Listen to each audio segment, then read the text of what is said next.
បងប្អូនមើលរូបភាពនេះមួយនេះគឺជាសញ្ញាប័ណ្ណបំណុលរយៈពេល30ឆ្នាំរបស់ប្រទេសបារាំងដែលបច្ចុប្បន្ននេះកើនឡើងទិន្នផលរហូតដល់ទៅ 4.69% រដ្ឋាភិបាលប្រទេសតាមបណ្ដាប្រទេសធំៗកំពុងតែព្យាយាមខ្ចីលុយពីអ្នកវិនិយោគតាមរយៈការលក់សញ្ញាប័ណ្ណបំណុលក្នុងរយៈពេលវែង30ឆ្នាំ10ឆ្នាំដោយឲ្យទិន្នផលឬក៏អត្រាការប្រាក់ខ្ពស់ហើយនេះគឺជារូបភាពមួយទៀតរបស់ប្រទេសជប៉ុនសម្រាប់ទិន្នផលនៃបានបំណុលរយៈពេល10ឆ្នាំ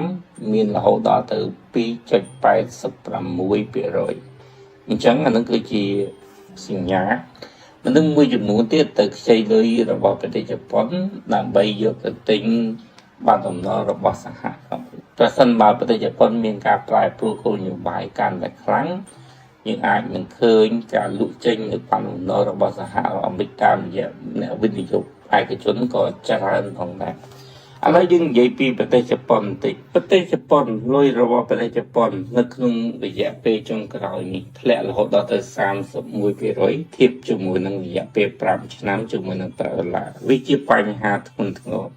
ជំនួសឲ្យការបោះពុម្ពលុយដើម្បីជួយសេដ្ឋកិច្ចរដ្ឋាភិបាលរបស់ប្រទេសជប៉ុនចាប់ផ្ដើមពុះបត់អន្តរាគមន៍ដោយលក់ប្រាក់ដុល្លារដើម្បីទិញលុយយេនដើម្បីធ្វើឲ្យតម្រូវការលុយយេនមានការកើនឡើងបច្ចុប្បន្ននេះតើទៅជាមួយនឹងការលក់ប្រាក់ដុល្លារមានប្រមាណជា 74,000 លានដុល្លារបើយើងគិតពី GDP របស់ប្រទេសកម្ពុជាគឺធំជាង GDP របស់ប្រទេសកម្ពុជាទេតែបើយើងគិតពីតួលេខនេះធៀបជាមួយនឹងតួលេខនៅក្នុងប្រព័ន្ធបំណុលឬក៏ប្រព័ន្ធហិរញ្ញវត្ថុរបស់សហរដ្ឋអាមេរិកវាមិនមែនជាតួលេខធំទេវាជាតួលេខតូចណាស់បើទោះបីជាប្រទេសជប៉ុនកាន់បានបំណុលឬក៏សញ្ញាបានបំណុលរបស់សហរដ្ឋអាមេរិករហូតដល់ទៅ1 trillion ណាមិនមានថាអាចលក់ចេញទៅទាំងអស់ទេពីព្រោះអាចនឹងធ្វើឲ្យខ្លួនឯងខាតបង់ដែរប្រសិនបើបានបំណុលទាំងអស់នឹងធ្លាក់ប៉ុន្តែវាជានិន្នាការនៃការប្រែប្រួលមួយដ៏ធំរបស់សហរដ្ឋអាមេរិកនៅក្នុងត្រីមាសទី1សហប្រទេសជប៉ុនលក់បានបំណុលរហូតដល់ទៅ 30,000 លានហើយមកដល់ពេលនេះគឺ 74,000 លានដុល្លារហើយដែលប្រទេសជប៉ុនលក់ចេញដើម្បីសង្គ្រោះលុយយេនមែនតើលុយយេនខ្សោយមិនមែនមានន័យថាប្រទេសជប៉ុនទទួលបានផលទាំងអស់ទៅលើការនាំចេញនេះប៉ុន្តែពូលុយយេនខ្សោយកំពុងតែបង្កើតជាវិបត្តិដែរបន្ទាប់ពីវិបត្តិតែទៅជាមួយនឹងធម្មពលបង្កើតឡើងការនាំចូលរបស់ប្រទេសជប៉ុនតែទៅជាមួយនឹងវិស័យធម្មពលនឹងកាន់តែថ្លៃឡើងអតិផរណាក៏កើនឡើងហើយសម្ពាធទៅលើពលរដ្ឋរបស់ប្រទេសជប៉ុនក៏កាន់តែលំបាករដ្ឋាភិបាលរបស់ប្រទេសជប៉ុនអាច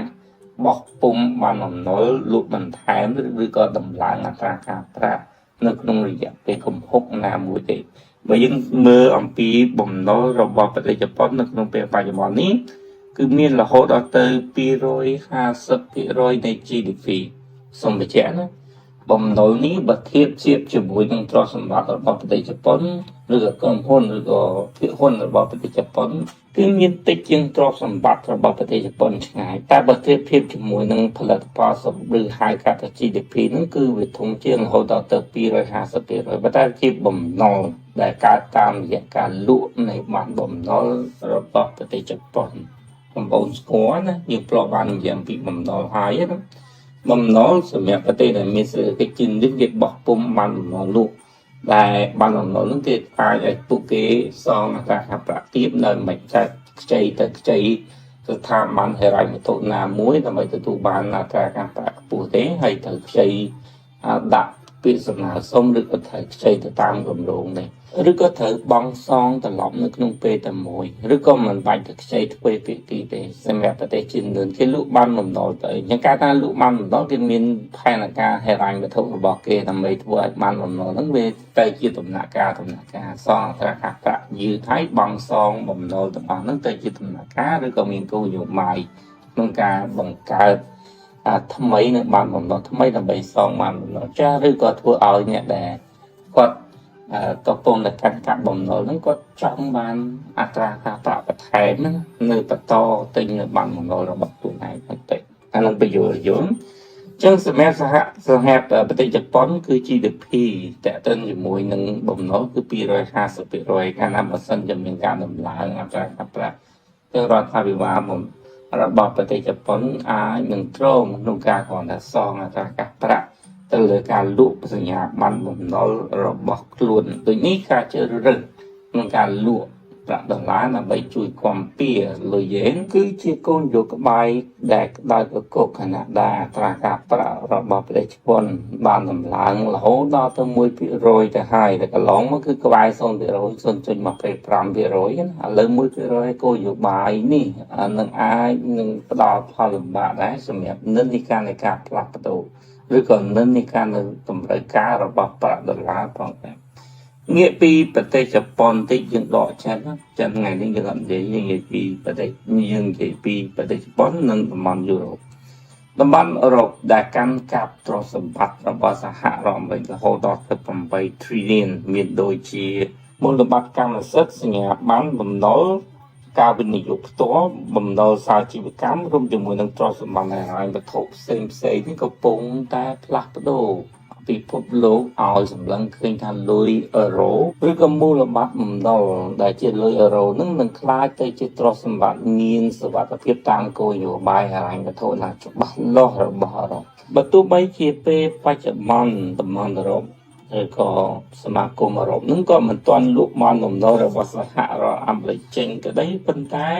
រូបភាពពីរបានកើតឡើងទី1គឺការកាត់បន្ថយការទិញបានបំណុលរបស់សហរដ្ឋអាមេរិកទី2គឺការកសាងប្រព័ន្ធទំនុកចិត្តនិងការផ្ដល់ប្រយោជន៍អត្ថប្រយោជន៍ជាច្រើនដើម្បីធ្វើឲ្យសញ្ញាបត្របំណុលរបស់អឺរ៉ូឬក៏សមាគមអឺរ៉ុបនឹងកាន់តែទាក់ទាញនៅក្នុងសមាគមអឺរ៉ុបមានអ្នកបោះពុម្ពលុយបោះពុម្ពបានបំណុលដូចជាបារាំងដូចជាអាល្លឺម៉ង់អ៊ីតាលីឬក៏អឺរ៉ុបផ្ទាល់ឬក៏ធនាគារក្នុងនោះក៏ផ្ដល់សិទ្ធិក្នុងការឲ្យក្រុមហ៊ុនមួយចំនួនធំផងដែរដែលចង់បោះពុម្ពឬក៏លក់បានបំណុលរបស់ខ្លួនដើម្បីគៀងគរមូលធនយកទៅប្រើប្រាស់ជាលុយអឺរ៉ូផងដែរយើងឃើញក្រុមហ៊ុនធំពីររបស់សហរដ្ឋអាមេរិកក៏ចូលរួមផងដែរនៅក្នុងនោះគឺ Amazon បានបោះពុម្ពបានបំណុលរបស់ខ្លួនរហូតដល់ទៅ 14.5,000 អឺរ៉ូឯណោះហើយក្រុមហ៊ុនមួយទៀតគឺ Google Alphabet បោះពុម្ពរហូតដល់ទៅ 13,000 អឺរ៉ូនឹងគេហៅថាបំណុលសាជីវកម្មដែលពួកគេបោះពុម្ពជាលុយអឺរ៉ូសម្រាប់គៀងគរមូលធនតាមរយៈអ្នកវិនិយោគទាំងឡាយដែលគេមានទំនុកទុកចិត្តទៅលើប្រព័ន្ធហិរញ្ញវត្ថុរបស់តំបន់អឺរ៉ុបអញ្ចឹងអានេះគឺជាការប្រែប្រួលថ្មីមួយទៀតដែលគេកំពុងតែសម្លឹងឃើញថានៅក្នុងតំបន់អឺរ៉ុបនៅក្នុងពេលបច្ចុប្បន្ននេះមានការបោះពុម្ពសញ្ញាបត្របំណុលរបស់សមាគមអឺរ៉ុបផងក៏មានការបោះពុម្ពបំណុលសាជីវកម្មរបស់ក្រុមហ៊ុនធំជាក្រុមហ៊ុនអាមេរិកក្តីឬក្រុមហ៊ុននៅក្នុងតំបន់អឺរ៉ុបក្តីជាលុយអឺរ៉ូហើយក៏និន្នាការនៃការបង្កើតនឹងកំពុងតែផ្ដល់ទៅការតាក់ទាញតាមទិន្នផលផងនិងគោលនយោបាយសុវត្ថិភាពផងពីព្រោះมันមានការដាក់ទណ្ឌកម្មសេដ្ឋកិច្ចឬក៏មានការដាក់ទណ្ឌកម្មឬក៏បង្កប់នៅការប្រើប្រាស់ប្រព័ន្ធវេប្រាក់របស់លុយអឺរ៉ុបតាមរយៈរដ្ឋាភិបាលសហរដ្ឋអាមេរិកទេបន្ទាប់ពីលោក Donald Trump គាត់ធ្វើរឿងច្រើនសូម្បីការគម្រាមកំហែងនៅ Greenland ឬជាមួយនឹងដែនអំណាចការបង្កប់លុយរបស់ប្រទេសរុស្ស៊ីធ្វើមានការបារម្ភខ្លាំងទៅលើនិន្នាការនៃការប្រើប្រាស់ប្រាក់ដុល្លារអញ្ចឹងសម្រាប់តំបន់អឺរ៉ុបគេមានប្រព័ន្ធវេប្រាក់របស់ខ្លួនផ្ទាល់ខ្លួនគេមានទីផ្សារបម្រុងហើយគេមានសាច់ប្រាក់នៅក្នុងប្រព័ន្ធសេដ្ឋកិច្ចហើយក៏មានការជួញដូរនៅក្នុងប្រព័ន្ធអន្តរជាតិដែរបើទោះបីជាមិនបានចំនួននៃប្រាក់ដុល្លារហើយប្រាក់ដុល្លារនៅតែកន្លែងដែលជាការជួញដូរធំប៉ុន្តែវាជានិន្នាការនៃការប្រែប្រួលដ៏ធំមួយឬក៏និន្នាការនៃការធ្លាក់ចុះនៅក្នុងរយៈពេលវែងសម្រាប់ប្រាក់ដុល្លារនៅក្នុងថ្ងៃអនាគតខាងមុខក្នុងពេលបច្ចុប្បន្នតើតើជាមួយនឹងទំហំទឹកប្រាក់ដែលបានបោះពុម្ពជាបានសញ្ញាបត្របំណុលជាបានបំណុលឬក៏អាសាជីវកម្មបំណុលជាលុយអឺរ៉ូនោះគឺមានរហូតជាទំហំរហូតដល់ទៅ 1.2 trillion ជាទំហំធំមិនជាទំហំតូចទេហើយតើតើជាមួយនឹងនៃការលក់ប្រាក់ដុល្លារឬក៏នៃការលក់បានបំណុលរបស់ប្រទេសជប៉ុនដែលកំពុងតែកាន់កាប់សញ្ញាបត្របំណុលរបស់ប្រាក់ដុល្លារគេរំពឹងថាអាចនឹងកើនឡើងរហូតដល់ទៅចន្លោះ 100,000 ទៅ 120,000 លានបច្ចុប្បន្ន 74,000 លានដែលបានលក់ចេញអញ្ចឹងវានៅបន្តទៅទៀតនៅឃើញខាងមុខទៀត Dân bia mấy gì rương là dân dễ ông pi thì pi về không pi phải cho bắn ca đằng cao tục mi chỉ tọt bầm rong rồi bỏ pi phục lô ca là hơn là hậu đó từ mà phải rối nè quá lạnh vào nhà bắt bầm đó rồi mà sẽ hạ rồi Americ từ hai nhưng dây pi lục Donald Trump cứ qua miền trong cao dân pi sẽ được cái đó chụp lông chụp ra rồi mà sẽ hạ rồi Americ đại công phong là rung co chụp với những ban bầm nói chung với những bầm nói chung với những ta gặp là hai cái rồng phân tha xa rồi với những ai những bọc bông lưới những nông dạo bên nào mũi nó cao hai pha là mũi là mày chui sẽ cái rồi bọc đúng nó cũng pe bây giờ bạn đi lúc Donald Trump có bậc cả tha GDP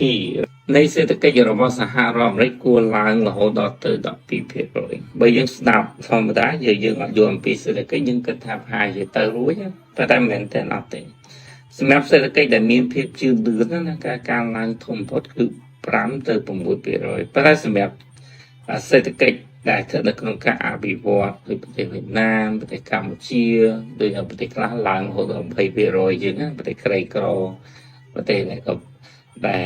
កំពុងអភិវឌ្ឍគឺអាចកើនឡើងនៅក្នុងចន្លោះនឹងបានតែសម្រាប់សេដ្ឋកិច្ចធំគឺអាចកើនឡើងនៅក្នុងចន្លោះនឹងនេះព្រោះវាត្រូវការទុនវិនិយោគដ៏មហាសាលក្នុងការចាក់ចូលនៅក្នុងប្រព័ន្ធសេដ្ឋកិច្ចឧទាហរណ៍ខ្ញុំនិយាយស្ដាប់ហ្នឹងកម្ពុជា GDP របស់យើងតែ 51,000 លានទេតិចទេអញ្ចឹងបើសិនជាយើងគិតថា 10% ប្រមាណយើងឃើញ 10% នៃ 51,000 លានទេប៉ុន្តែសេដ្ឋកិច្ចរបស់សហរដ្ឋអាមេរិកមានរហូតដល់ទៅ 31 trillion ខ្មែរមាន51,000 លានអានោះមានរហូតដល់ទៅ 31 trillion ជាងនិយាយភាសាអង់គ្លេសគ្នាគឺ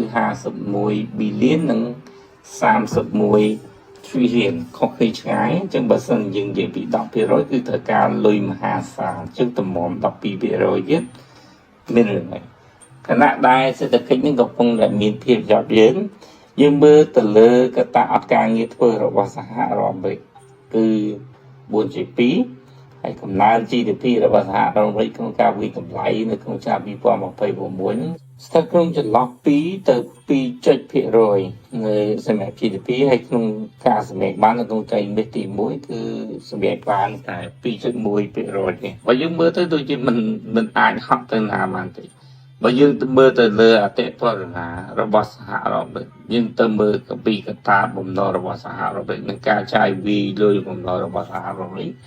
ក៏ពងស្ថិតនៅក្នុងដំណើរការយ៉ាងលឿនយ៉ាងក្តៅក្រគុកដែលអាចឃើញថាសហរដ្ឋអាមេរិកស្ថិតនៅក្នុងកំណើនយឺតហើយវាគ្រាន់តែជាពាក្យបញ្ជាប្រថុចរបស់លោក Donald Trump ទេសហរដ្ឋអាមេរិកក្នុងពេលបច្ចុប្បន្ននេះតែទៅជាមួយនឹងអត្រាការប្រាក់គឺស្ថិតនៅក្នុងចន្លោះ 3.50 basic point ទៅ 3.75 basic point CPI អតិផរណាស្ថិតនៅក្នុងរង្វង់ 4.2% គឺជា CPI ខ្ពស់ហើយស្នូលនៃអតិផរណាគឺ 3% តែទៅជាមួយនឹងការរំពឹងនៃការដំឡើងអត្រាការប្រាក់ដែលនឹងធ្វើឲ្យតម្រូវការឬក៏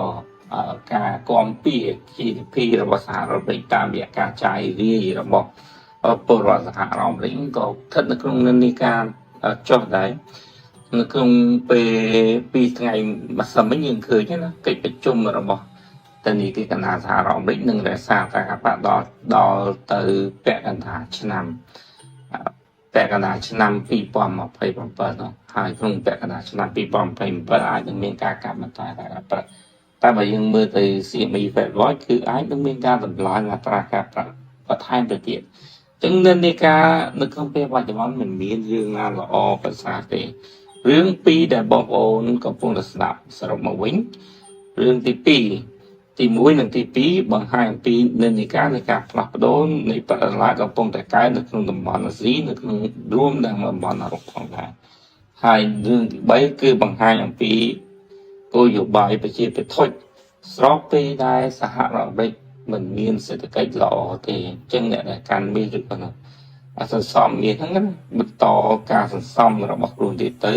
ពីព្រោះនិន្នាការនេះនឹងប្រើរយៈពេលវែងហើយនឹងតម្លៃមាសនឹងការឡើងទៅដល់ចំណុចកំពូលណាមួយដែលធ្លាប់បានទីទុកឥឡូវយើងចូលទៅដល់ support និង resistance របស់តម្លៃមាសមុនការបិទបញ្ចប់វីដេអូសម្រាប់តម្លៃមាស mộtថ្ងៃនេះប៉ះនៅក្នុងតម្លៃ$4,120វាអាចបន្តប៉ះ support ទៀតរបស់វាគឺ4,100 និង4,080 ហើយនឹងបន្តទៅប៉ះនៅក្នុងតម្លៃ$4,050នៅក្នុងមួយអោនប៉ុន្តែបើសិនថ្ងៃនេះមាសអាចប៉ះនៅក្នុងតម្លៃ resistance ខ្ពស់របស់វាគឺ$4,140នៅក្នុងមួយអោនវានឹងបន្តទៅ4,160 4,180 និង4,200 ឬក៏បន្តទៅ$4,250នៅក្នុងមួយអោនការរំពឹងឬក៏ការរឹងមាំនៃ support របស់មាននៅក្នុងពេលបច្ចុប្បន្នវាគ្រាន់តែជាការជាប់គាំងបណ្ដោះអាសន្នខណៈដែលលុយឬក៏និន្នាការនៃការវិនិយោគរបស់អ្នកវិនិយោគកំពុងគេរងចាំមើលគោលនយោបាយសេដ្ឋកិច្ចរបស់សហរដ្ឋអាមេរិកតែតែដល់ជាមួយនឹងការធ្លាក់ចុះយើងអាចមើលឃើញបានថាមានស្ថិតនៅក្នុងស្ថានភាពរឹងមាំសម្រាប់អ្នកដែលគាត់ជាប់គាំងមាននៅក្នុងតម្លៃ$600ជាងនៅក្នុងបញ្ជីប្រសិនបើត្រូវការលុយណាអាចលក់ទៅដោះទៅឲ្យទុកមួយចំនួនធំធ្វើប្របាប់ពីទេទៅលើតម្លៃខ្ពស់ដែលវាកើនឡើងវិញដែលធៀបនឹងការចំណេញរបស់យើងបានណាហើយសម្រាប់អ្នកដែលមិនត្រូវការលុយទេទុកបន្តទៅពីព្រោះនៅក្នុងរយៈពេលឆាប់ណាមួយយើងនឹងឃើញអំពីការកើនឡើងនៃតម្លៃនេះរាល់ព័ត៌មានដែលខ្ញុំជម្រាបជូនបងប្អូនវាគ្រាន់តែជាទស្សនៈនឹងការបង្ហាញចេញពីខ្ញុំមិនមែនជានិន្នាការនយោបាយឬក៏ទស្សនៈឬក៏ឆ្លុះបញ្ចាំងពីអង្គការលេខណាមួយនោះទេ